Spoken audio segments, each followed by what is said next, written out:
Hello and welcome to Maths with Jacob. This lesson will focus on subtracting simple fractions worksheets. So this video presents a few slides where we will practice subtracting simple fractions. Now, basically we've had a lesson on this previously, and we explained in the lesson how to do these sums. The important thing to do with every one of these is to look at the denominator first. If you see that the denominators are the same, there they are there, the denominators are the same, all we do is subtract the numerators. It's as simple as that. So we subtract the numerators and we put the answer over the original denominator.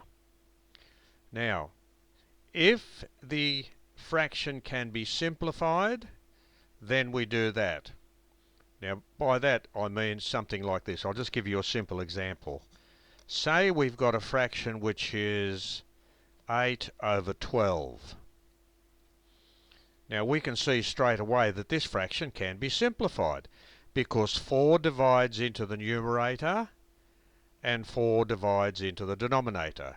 So 4 into 8 goes twice.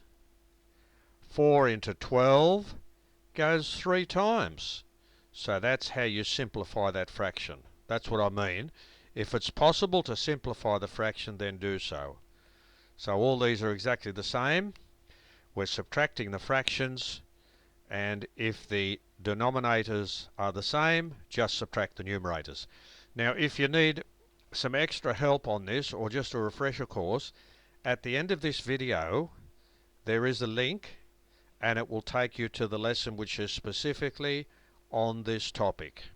So just click on that link and then you can quickly go through the lesson, and then you can come back and do these exercises. Let's look at the next slide. So the next slide continues on, and it's exactly the same situation. Now here we might encounter in a couple of the answers improper fractions. Now in the lesson we mentioned that an improper fraction occurred when the numerator is greater than the denominator.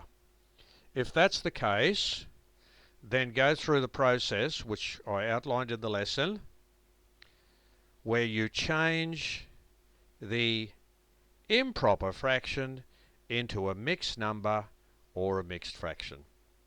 So this video has just given us a few slides so we can practice subtraction of fractions. The important thing is to note that if the two denominators are the same, just subtract the numerators, simplify where possible, and when the answer is in the form of an improper fraction, change it to a mixed number or a mixed fraction.